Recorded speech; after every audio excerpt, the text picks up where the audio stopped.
Hello, everyone. Welcome back if you are coming back. And if you haven't before, hello, nice to meet you. My name is Kyla. I am here today with Kevin Faraci. Hi, guys. He is a vocalist, actor, and guitarist. hmm He's in many shows, such as he was in the world premiere of the Cirque du Soleil Z. He was also in The Miracle, A Stoop on Orchard Street, many others. He also has a lot of original songs, such as my personal favorite, The Liar. I really Oh, liked. nice. Oh, cool. And he also has done a lot of work on cruise lines. Welcome, Kevin. Thanks. How's it going? That's going great. We're very delighted that you joined us here today. I'm really excited to talk to you about a lot of the things you've done throughout your career. First of all, why don't you tell us a little bit about yourself? I was kind of a kid who got into musical theater in high school. Ended up going to college on a little bit of a scholarship for that. Thought I might do medical school after that or for Really? psychology or something, and then abandoned that because I really liked performing too much. And then I just started slowly working professionally after I graduated, worked my way up to New York, did some of the theater things you described, went over to Japan for a bit for some Cirque du Soleil time, did some work on cruise ships. And now I live in Lancaster, Pennsylvania. I work at a couple of theaters, or I did before this all started here. And my wife and I, she's also a performer, but we both started a photography business as well back in 2011 that we've kept going. And now we have a little shop set up here in town as well. And I have a 4-month-old daughter. We've been kind of taking care of her in this time with a nice silver lining for that. Her name is Lucy, and she's amazing, and she's been kind of the best part of this. Great. Congratulations. I Thanks. didn't know. Thanks. That must, yeah, really put some positive spin on whatever's going on right now. Huh? I get a lot more time with her than I would otherwise, which is something to be thankful for. That's so awesome. Yep. Speaking of you going to school and hmm almost becoming medical, that's hilarious. How did your degree end up helping with your career, or what do you feel that you learned in your degree that really stuck with you? Um, Mostly the performance experience.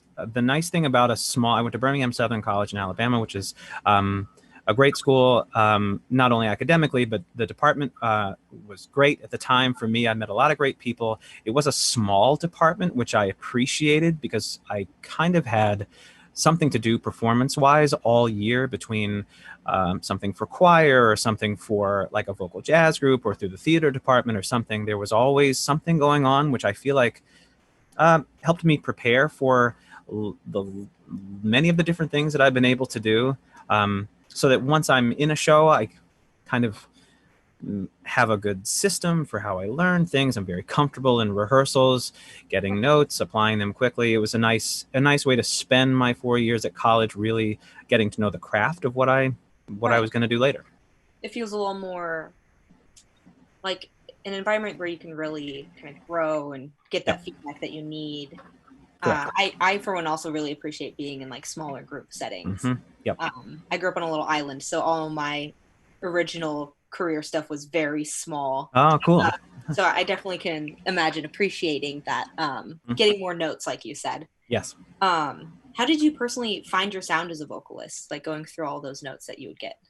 Um, first of all, I oh well, a lot. My voice teacher, David Smith at Birmingham-Southern, was very instrumental for me kind of finding a little more than the kind of basic, nice kind of pretty voice I had as a high schooler. He was very blunt and said, "Look, you have a nice little instrument there, but if you're going to work professionally, you need to make more sound. You need to have a bigger range of things."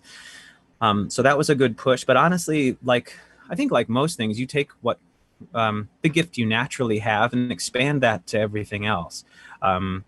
There was a certain way I think I naturally wanted to sing, and then influenced by lots of different artists, either people I heard through musical theater and I liked the way they sang. I've always loved Brian Darcy James's voice, so many others, but I'm also a big Mark Broussard fan. I'm also a big Rufus Wainwright fan. There's like so many voices kind of in my head that I hope that I think my goal was, instead of kind of pigeonholing myself into like into just doing classical music or just doing musical theater or just doing whatever. I think I let myself be influenced by a lot of things, and so hopefully that informed a little versatility, which I enjoy. That's awesome. Letting some influence come in and kind of direct your voice. Mm-hmm. Yep. Kind of give it a little bit more than what you originally had. Yeah. I love that, because I know that I personally sometimes will struggle trying to find exactly what kind of voice I have, because I know that I like singing things that my vocal range doesn't necessarily work with. So I'm always interested to hear like how you really go through that vocal journey. What do you think was your biggest obstacle to overcome with your vocal career? I think like a lot of guys who go through a vocal change, just getting some range back. I remember going over and over a freshman show. There was a there was a G above the staff that I had to sing in a Sondheim show, and guys that went to college with me at that time will remember me annoyingly going over that part over and over again in the bathroom, in the dressing room, so that I didn't mess it up on stage. And I think that was something that I kept working through, and now feels like that G is something I do on a weekly basis at work when things are going. So I think that's mostly it, and just waiting for your voice to mature, and and becoming comfortable with how you grow into your physicality, I think. That's awesome. A lot of that repetition. Totally. Yeah, I definitely remember going through a bit of a change, even with my voice. I know that it might be completely different for guys. No, sure. Girls totally change their, and it's just like anything else. It's muscle memory, just the same. You're learning to throw a ball. You're learning to run a race. You're learning to do whatever. You have to kind of talk your body into doing that. Yeah. Mm-hmm. What about performing? How did you really find yourself? Like, what was your process learning to really be comfortable, like performing on stage, both with acting and with your vocal? I sang first, so most of middle school was spent doing like classical music and like little competitions around the city and state. And then I kind of fell in love with theater in high school. A bunch of my friends were doing the play, and I was only in choir, and they were like, you should come over and do this. And it was, I think, the sense of community drew me to it, and then it looked like a lot of fun. They were doing a great job. I saw the musical that year and was like, oh yeah, I want to be a part of this. And I think growing into being comfortable with it were several directors, both at Birmingham-Southern and at my high school at Grissom, and especially since, who once again I think helped me take what was there and be comfortable being yourself, kind of while being somebody else. I know it sounds like a crazy thing, but I know you understand it, being being a theater person. But being comfortable enough to let a little bit of yourself out so that things are natural while you still play someone else. I think it brings an honesty to your work. And it's something that casting people see anyway. I think you're going to get cast in something that's probably a little close to you anyway. So that, I think that was my process, is having people guide me to make honest choices and believable things while making it accessible to an audience. Mm-hmm. Kind of being honest with yourself, so that when you get out on stage, you don't feel like you're necessarily like being a fraud. Totally. Yeah, that's true too. Yeah. I love that. I'll try to bring a bit of myself. I totally forgot to introduce even who I was, but I do work for Disney. I don't speak for the company, of course. But I find myself trying to bring a little bit of myself into each of my performances. Good. Even if I'm not playing myself at all. Nice. So I definitely like that technique, trying to get more comfortable. Do you have any like little secrets that you use to personally fine tune like your acting skills? I'll take something that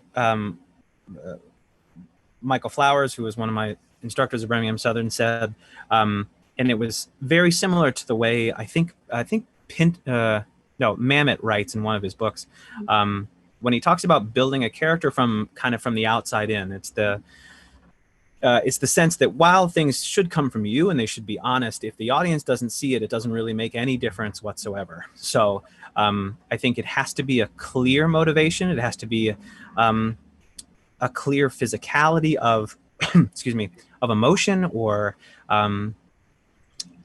Yeah, I think so. My little secret is I tend to look at things from the outside in first, and to see how does this person walk? How does this person carry himself? What does this voice sound like? Like, is there an accent? Is there, and that seems very primary, maybe like very simple. And it kind of goes along with something my wife learned. She went to the Shenandoah Conservatory in Virginia, and she always plays the Seven Dwarves game Uh-huh. with like one of her characters. Like, we've been in ensembles of stuff together, and I remember her doing some really really good work in the ensemble of Addams Family that we did here at the Fulton in Lancaster. She kind of picked a seven dwarf and was like bashful like the whole time, and it was nice to see her build an entire person who had no lines, just choreography and Yeah, blocking, but she had a whole character. It was great. that's amazing. Yeah. We actually have someone in the comments who asked a question. Yeah. Ethan asked, "Do you have any tips for young people who want to get into music?"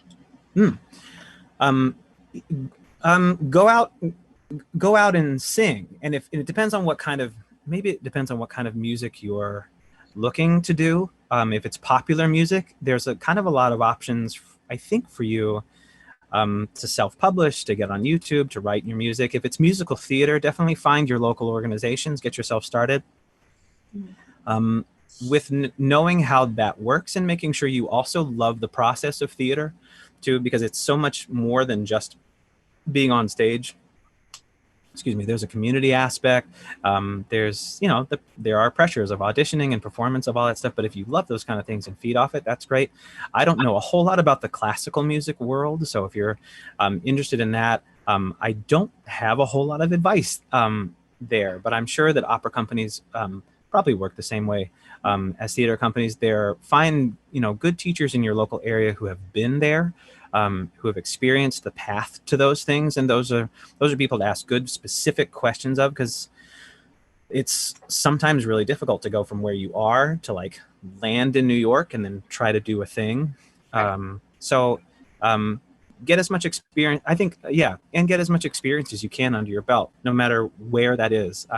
Start with your friends, then school, community theater, semi-professional. Like keep climbing through those things and making sure you still like it along the way. And people will tell you, here and there, and they'll guide you as to whether or not you should continue, whether you should kind of take a little left turn or a little right turn or do whatever. And that's how you find your way to something you really love and are great at. I love that. That's great advice. I'm someone who loves just doing lots of different things as well. Yep. Nice. So like getting a lot of experience, I feel like that's really good advice. Thank you for that. And thank you, Ethan, for the question. Yeah, thanks, man. Speaking of which, how do every young actor or someone who loves musical theater always wants to know, how do you nail an audition? I know that's the question that I always get from people as well. I have been told and totally believe that you've got about 10% of control over what happens in the audition room, right? Everything else depends on what the casting team needs, how you fit into that show, based on your type, range, ability, all this kind of stuff. You have about 10% of control of that. Right. Brian Curtis, who was at the Walnut Street Theater at this time when told me this, and I think it's totally true. So you've got control over how well you know your material. You have control over how you appear. You have control over your materials that you hand both the casting people and the accompanist. So you have control over all those things. And so my advice is to take control over that 10% as solidly as you can. You have to know your material backwards and forwards so that you can be prepared for anything that changes in the room. The piano might be louder than you're used to. The accompanist might have seen your song probably for the first time ever, and maybe the tempo is not exactly right, which is not their fault. It always is something that's going to happen in an audition. So you need to be comfortable enough, I think, with your material that no matter what happens, your muscle memory kicks in. You do that performance that you've practiced over and over and over again, so that at least, when the chips fall, however they're going to fall, that you've put forth that effort. People see that. Also, the people behind the table see that. So that's nailing the audition, going in with your goal, knowing that you've put the time in ahead of time to get yourself a great result. It's awesome. I love that advice. Kind of changing directions here a little bit. I know that I Sure. told you earlier that I am also a guitarist. Yeah. Mm-hmm. So I wanted to know what your biggest obstacle was, like to overcome as a guitarist, personally. It's still my biggest obstacle, Mhm. and it's practicing, which is why I am not the guitarist that I should be. I probably was, to tell you the honest truth, I probably was a better guitarist at 23 than I am now that I'm 40. Um, um, so um, so that's, if I could impart that to anyone else, practice. Um, do your scales, get to know some jazz, like make yourself a complete guitarist. I think I zeroed in on a style of music that I really like. I could listen to like Stevie Ray Vaughan records over and over and over again. So chopping out some blues is really what I like to do. But I think that was my obstacle, is that it was so much more of a hobby than a professional endeavor for me. I think I happen to be good enough at a couple of things to get myself hired here and there, but I don't read music as quickly as I should on the guitar. I can sight read pretty well as a vocalist, but as a guitarist, I'm really slow. So do as I say, not as I do. With that bit, and open yourself up to really getting to know your instrument, I think. Got it. Ethan had another question. Yeah. He asked what your favorite guitar is. Ooh, the Fender Stratocaster is Got it. always going to be my favorite. Like, um, I, yeah, yeah, 60s, 70s, something with a nice fat sound, always on the neck pickup. Mhm. Um, yeah, that's Got that's what I like. That check that. Give me a Strat. A nice warm amp and a tube screamer, and I'm happy. got it. I also was very interested to see all of your work in Cirque du Soleil. I'm a big fan of Cirque just on its own, and Yeah. so hearing that you originated a part, uh, like being the lead singer in Zed, was amazing. What was that like for you?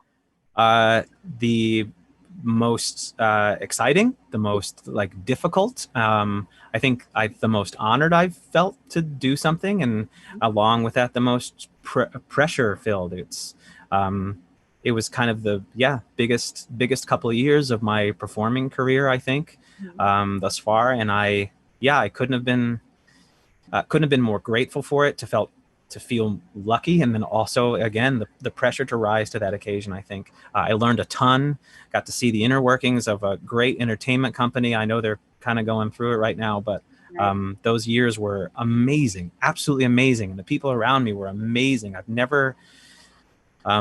I'm constantly impressed, by my coworkers, dancers, singers. Like, we're always surrounded by so many talented people, but the acrobatics and the years that these people have put into their craft is unbelievable. Mhm. So yeah, it was great, and it was great to share it with an audience as wonderful as the people of Tokyo. Yeah, Right. just incredible. What was it like performing in Tokyo versus performing now at home? Do you feel like it was like a different audience or?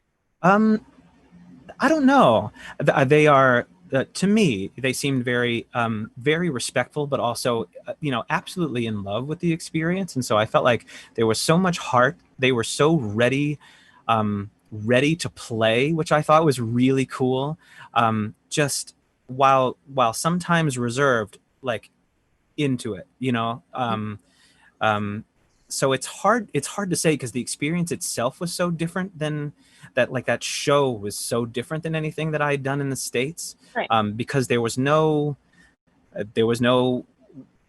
words. We had an invented language for the show. I felt, while I was singing, I felt more like myself and the female singer were more like additional instruments to the Mhm. band, even though we were characters as well. It was such a different experience. But yeah, that's a really interesting question. I'd never really thought about that. I definitely felt, um, I felt that audience always appreciated that they were there. Right.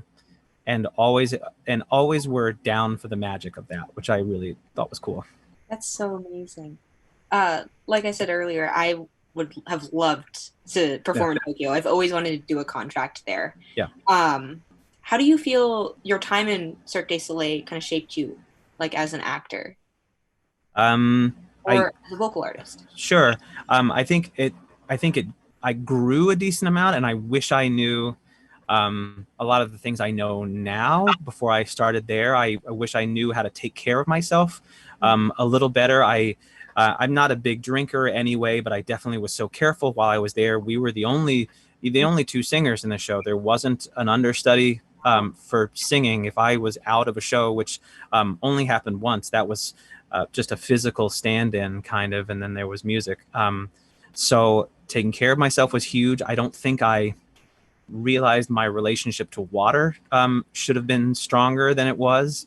Just the amount to do 8 to 10 shows a week, even with kind of 2 days off, was a lot to sing.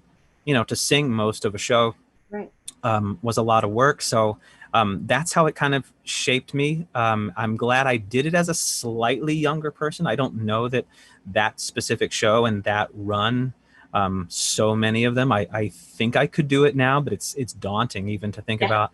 I've learned that it's easier to sing in the summer when it's dry in the winter. That's really hard to do. So vocally, that's self-care, and how to take care of your instrument is something that I walked away from with that. From a character standpoint, I tried to learn how to, and this is such an important thing with such a big stage and so many people, is to direct focus in the right way, so that when you are not, the immediate focus of the action, how to direct that focus in case if the audience is looking at you, then they are back to looking at where they should be looking, so that they can enjoy what you're doing. You can be involved. But there were so many times when, there was a huge acrobatic number going on and I'm still singing, I'm still part of the music. And even if I would do a little flourish of something or something eye-catching, that still needed to bring it back to the action. So I think the sense of group focus was also super important there. Super interesting. Yeah. Ethan actually has another question. Keep it coming, Ethan. He asked if you enjoy acoustic or electric. I do like acoustic guitar a lot for accompanying myself singing. I think so. For pop music, I enjoy Nickel Creek. I liked a lot of John Mayer's early songs. Up Toad the Wet Sprocket, all those 90s bands. That was stuff I heard in my car as a high school kid. So to accompany myself singing, I tend to like the acoustic guitar. But if there's no singing involved, I'd rather have an electric. I think I can do a little more with that. Got it. Again, just changing. Actually, no. I want to know which of your songs is your favorite to perform. Because, like I said, I did. I looked into some of your personal music, and I liked The Liar. I thought that one was really good. Thanks. I hadn't thought about that one in a long time. That's funny. Lullaby is always my favorite. It's I wrote it for my wife when we were in New York together, and now it's a little more special. We sing it to our daughter at night sometimes too. So that song has stayed kind of a staple in my head. So that's definitely the one. That's wonderful. That's so sweet too. What about your favorite piece to ever perform in your career? I had the most fun. It was a Cirque experience, but it wasn't, excuse me, it wasn't in Zed. It was Zed music, but I did a special event in Andorra, which is on the border of Spain and France, at the foot of the French Alps, I think. And they used to do a show. Cirque would put on a show. They did it 4 or 5 summers in a row with an environmental theme. And Cirque asked me to do that gig. It was 11 weeks or so there, but we did songs from Zed. And I was singing with Sophie Gay, who is a Cirque singer who was on Curious now just before they closed. And it was amazing, like singing with her this song that I originated from Zed, and she and I had a lot of fun kind of redoing that. But the moment this was the singing, it was the World's Meet from the Zed soundtrack that's also on I think it's on the 25th anniversary album too. Beautiful song, but in this setting, outdoors with these beautiful mountains at like sunset, dusk time, singing this tune. There's a beautiful duo. Catalexi is doing their hand-to-hand act. You may have seen them on they did the Shape of Water hand-to-hand act that when that movie came out, they were on a Got Talent show or something. They did a beautiful job to this number, and I kid you not, in the like climax moment of this song, this gorgeous thing, there are fireworks on the mountain, and I kid you not, I almost stopped. I almost stopped and just could not believe my luck that I was present for this moment, seeing this music with all these amazing people. And that's like, they'd been doing I didn't even think about it. They've been doing fireworks for the last couple of nights before. And I can't tell you the feeling of just that special feeling of luck. What on earth did I do to deserve to be able to live in that moment for about 30 seconds? It was insane. That was insane. Man, I love that sort of feeling, especially being able to be in that moment and realize, oh my gosh, I have to make this moment last. And I can't forget the words. And this part's hard. Oh, I gotta sing, but no, I can't. It was all the things. Yeah. Oh man, that's absolutely amazing. That's cool. Just to be in that moment. I also want to talk a bit about your time on the cruise lines, because I have also always wanted to do cruise line work, like either with a Disney cruise line or something else. What was your favorite part about performing on cruise lines? Traveling and people. We met some of our best friends. I was lucky enough to do most of my ship life with my wife right after I left Zed. That's exactly what we did. We did several contracts together, and so I got to see a lot of the world. We did the Caribbean first, and then the Mediterranean, so a ton of Europe, and then we did Australia, Hawaii, and a lot of the Pacific and Alaska.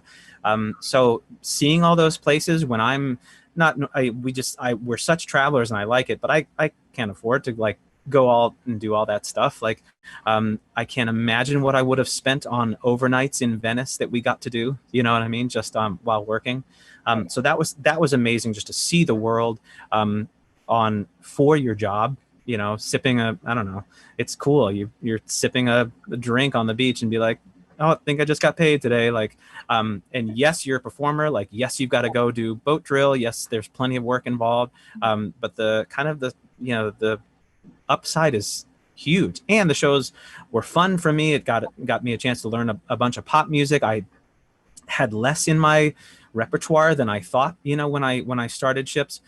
So learning some great tunes that I still sing to this day was a huge benefit. And making friends that you live typically down the hall from the rest of your cast, and so it's kind of like college time a little bit again too. You get to hang out on your off time and relax and go see places and things together. It's it was a good time. It's tricky because there are lots of rules, and it's something as I got older, I realized it was sometimes a little too restrictive. But overall, it was a really nice experience, and I'm so glad we got to do it together. That's amazing. What do you think was your favorite? I don't know how your guys' set lists really work, but what was your favorite cruise line to perform, or what was your favorite show? There are a bunch. I've only worked for Royal Caribbean, but I don't know. I liked a bunch of their shows. They had a very good Broadway review called Marquis that was on the Freedom of the Seas when I was on it, and that had a lot of good numbers in it.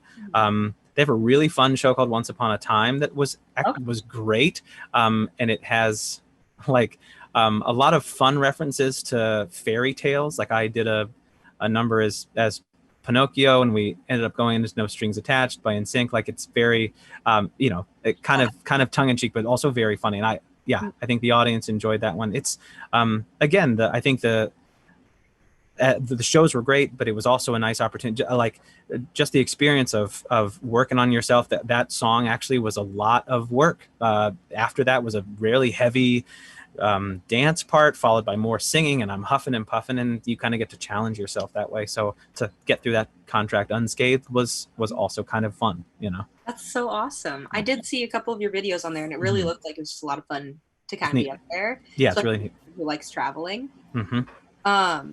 Do you think you would ever do it again? I mean, now you do also have a 4-month-old. But do you Yep. think you would ever go and do like cruise line or like a contract with Cirque again? Yeah, you know, there's always a situation where that could work. You know, the cruise is interesting because I definitely was something that my wife and I could do as very mobile individuals. Like we didn't really have a home base at that point. So I never say never for anything. The cruising is less likely just because of the nomadic nature of it and how difficult that would be, I think. And just knowing how those contracts work, having a child, it's not super possible to be able to do that as production singers. But for Cirque, certainly for, you know, I would hesitate to leave this community. We love, I'm in Lancaster, Pennsylvania, and we love this community. There's so much great theater. We have so many wonderful friends that I can't, it would take a lot, I think, you know, to uproot ourselves again. But a company like Cirque, I, you know, was with them for a couple of years and had, you know, really lived in Tokyo. We had an apartment and all this stuff. They're set up for families and for kind of a long stay. So for me, that's probably a better fit of the two. But that would be a dream. I'd like if Zed came back in the States, it'd be very hard to keep me away from that. Yeah. Right. That's amazing. And I think I just have one last question for you here. Sure. Yeah. What is one thing that you can recommend to someone trying to find their way in the arts? Find what you like, and then find your strength, find what you like, and then try to make those two meet. Like there's something that you have to offer that's unique to you, that you do better than other people. Work your way to that. It doesn't always manifest itself immediately. It's something you kind of have to try this and maybe try this, and I think this went well. There's a road to it. So find what's uniquely great about your performance aspect or about what you have to offer the arts. Find what you really want to do there, and then see where that spot is for you. If it's a part, a type, you know, someone you really like their performance, you're like, I do this like this person. See what their career does. Follow that. I think it's leaving yourself open to things. The biggest thing is that find those things, but also realize that stuff could drop in your lap. There's no way for you to see what's going to happen next year. We are living in an example of how that is completely true. Cool. So as long as you know what you bring to the table and where you kind of want to go, I think even if things are falling left and right, you're like, and then you can kind of grab onto a great opportunity. Right. That's awesome. Thank you so much. Yeah, you're welcome. And thank you for joining us today. I know that I personally learned a lot, got a lot of cool questions out there. No, thanks. You've been great. Yeah. And hoping to hear from you again sometime. Anytime. Yeah, you guys keep in touch, and thanks for having me on. This is really cool. Of course. Thank you. Yeah, you got it.